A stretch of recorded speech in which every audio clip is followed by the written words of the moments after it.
Is the human mind just a more powerful calculator? A sort of supercharged biological machine that's running on really, really good code? Or is there something else, something entirely unique to us?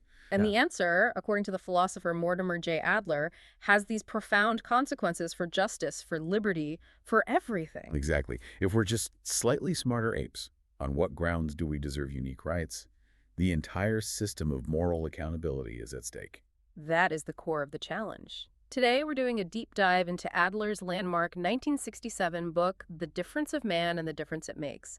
He basically argues that the fate of human equality rests on this one philosophical distinction. And we didn't just read it. We really put it under pressure. We did. We believe that some books must be challenged. This critique uses, as appropriate, a step-by-step critical thinking framework that maps claims to evidence. We also apply an intellectual framework from Adler's own body of work, and we use the golden rule in the U.S. preamble to identify any ethical asymmetries. Then we wrap it up with a logical analysis and a balanced conclusion. And for you listening, just know that you are experiencing a unique two-host AI conversation. It's powered by Google's NotebookLM for a deeper, more dynamic book critique. Okay, so let's unpack this. It's a monumental task Adler set for himself. The core inquiry sounds simple, doesn't it? It does. Is the human difference just quantitative, a difference in degree, like a faster computer versus a slower one? Or is it fundamentally qualitative, a difference in kind, like comparing, say, a computer to a cloud, something totally different? He was looking for a break, a genuine discontinuity in nature.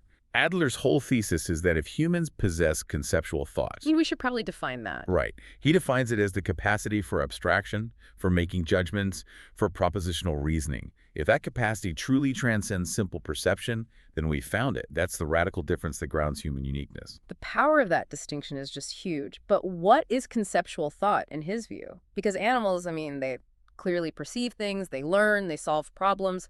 They absolutely do, and that's what he calls perceptual intelligence. Huh. Conceptual thought, though, it goes a step further. It's the ability to grasp universals.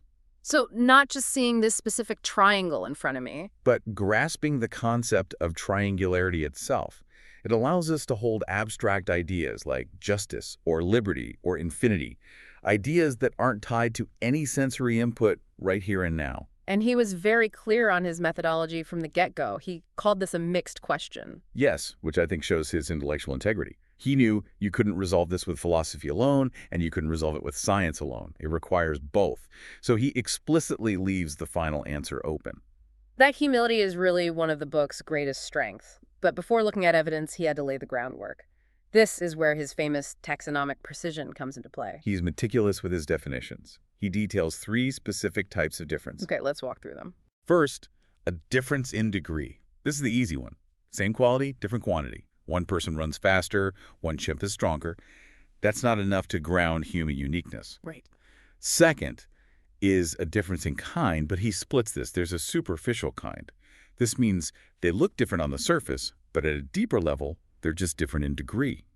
Think of a complex Swiss watch versus a simple digital one. They look very different. But they're both just machines for calculating time. Precisely. And then the most crucial one, the radical difference in kind. This is where one being has a power that is completely qualitatively absent in the other. It's not about doing the same thing better. It's doing something the other one cannot do at all. That's the threshold. That's what he says is required to justify human dignity and rights. So to test this, he systematically went through the empirical fields available back in the mid-1960s. He looked at comparative psychology, linguistic studies. Specifically contrasting animal communication with human language? Yes, and neurological research on brain structures, and finally, the philosophical analysis of thought itself. And what's really fascinating is this contradiction he found within the scientific community of his time. Adler noted that many scientists who publicly claimed humans only differ in degree would then contradict themselves in their own work. They did. When those same scientists were discussing, say, the unique complexities of human language, they would describe it in ways that implicitly treated it as qualitatively different from animal communication. They were describing a difference in kind, even while their philosophical materialism forced them to deny it. So his philosophical argument, the one that makes this radical difference plausible, it centers on this idea of an immaterial intellect. Now, that's a term that's going to make a lot of modern listeners immediately skeptical. How did he justify it? He argued from transcendence. He said that conceptual operations, abstracting universals, reflecting on ideas, they seem to go beyond what can be explained by sensory perception alone, no matter how complex.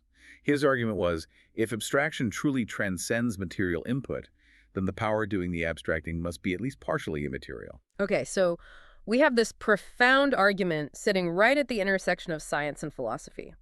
Let's map this claim onto Adler's own hierarchy of knowledge. How certain was he about his conclusion? He was very careful. The taxonomic distinctions defining degree and kind, he would classify that as understanding. It's clear conceptual analysis. But the main claim, that conceptual thought requires an immaterial intellect, That's the big one. that one occupies the contested boundary between established knowledge and reasoned opinion. He was fully aware it was contestable. And that leads right to his famous conclusion, his intellectual humility. He candidly stated that with 1967-era evidence, neither side could be definitively proven.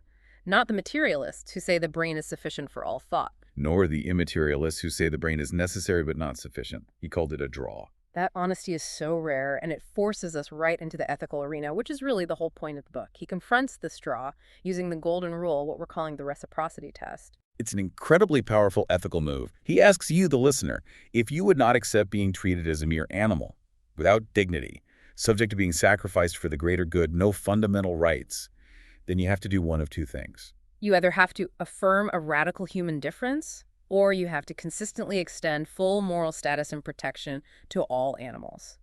According to Adler, there is no ethically coherent middle ground.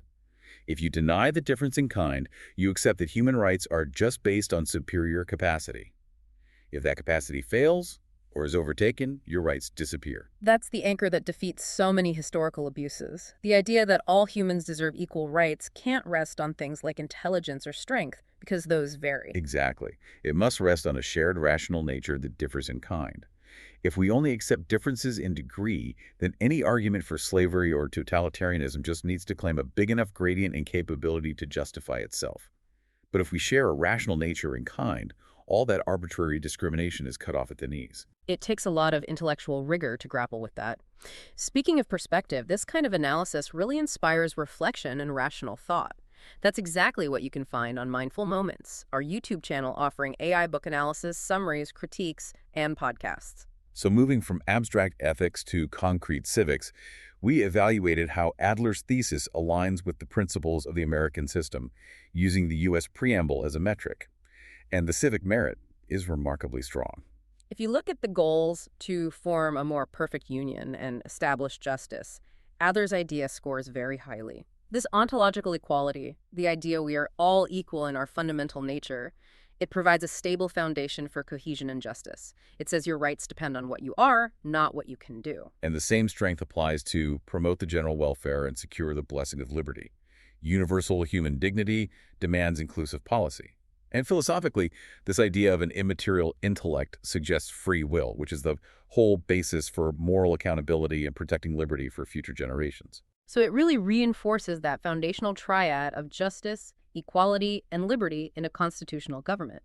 It gives a non-arbitrary reason for saying a vulnerable person deserves the same protection as the most powerful one. We also noted a moderate positive for ensure domestic tranquility by reducing conflict over who counts as a person. Provide for the common defense, we scored as neutral. All right, let's turn the critical eye inward a bit. Does Adler's logic actually hold up under scrutiny? He shows amazing logical rigor, especially in avoiding the naturalistic fallacy. He does. He successfully avoids deriving an ought from an is. He doesn't say, because humans are smart, they should have rights. He uses a mediating principle. He argues that if a rational nature exists, and if rational agents merit protection, then certain moral conclusions follow. Structurally, that's sound logic. But our critique did identify two potential logical weaknesses. First, the false dilemma. He frames the options very narrowly. It's either pure materialism or immaterial substance dualism. Precisely. And that framing might miss a third possibility that's gained a lot of traction since 1967, the idea of emergent properties. Meaning that thought could arise entirely from the material brain, but its complexity is so staggering that it generates genuinely new qualities. Qualities that constitute a difference in kind, even if there's no non-physical thing involved. The difference could still be radical, but the cause remains purely physical. That changes the stakes completely. And the second weakness is a risk of circular reasoning. Yes, the argument chasing its own tail. Adler uses the transcendence of thought over sensory input as evidence for its immateriality, but then he uses that immateriality to explain why thought is transcendent. It's a bit circular. And of course, a lot of time has passed. The problem of the mixed question is still a source of tension. 1967 was a long time ago. It was. And the empirical landscape is unrecognizable. We have huge advances in cognitive science, breakthroughs in artificial intelligence machines performing logical operations that look very conceptual. Right. And modern primatology, showing great apes capable of symbolic communication. If a sophisticated AI can handle abstraction and judgment, doesn't that challenge Adler's premise from 1967? It certainly forces us to refine what conceptual thought even means. And really, modern developments just confirm Adler's original draw. The mind-body problem is as contested today as it was then. There's still no scientific or philosophical consensus. So in the end, what does this book's legacy tell us about wisdom? If his thesis prevails, we get stable foundations for universal human rights, criminal justice, and rational education. And if it's rejected, if we're reduced to just gradients of capacity, we risk the erosion of the person-animal distinction, opening the door to utilitarian sacrifice. A powerful person's needs could outweigh a weaker person's existence. But the interesting historical twist since 1967 is that society didn't go that way. Instead, we saw the expansion of the moral circle through animal rights movements. We started treating animals better. Rather than treating vulnerable humans more like animals, it suggests we can expand our moral consideration without abandoning the idea of human distinctiveness, even if its foundation remains philosophically debated.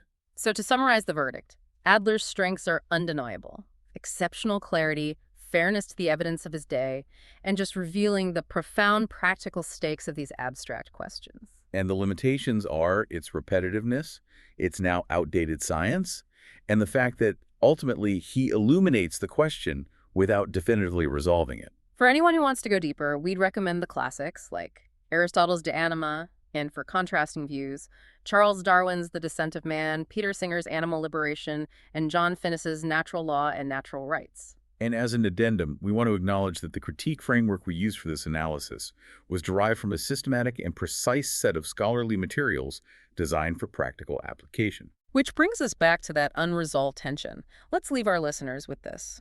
What if future technology, a super advanced AI, or some definitive neuroscience discovery actually resolves Adler's draw? What if it proves we're only different in degree? What specific elements of that U.S. preamble framework, justice, liberty, would become the most vulnerable then? That is something truly worth mulling over. Click the link on screen for the in-depth book analysis, subscribe, share, purchase via link, and think rationally. See the many genre-based book podcasts at Mindful Moments. Subscribe and nourish your mind on the go.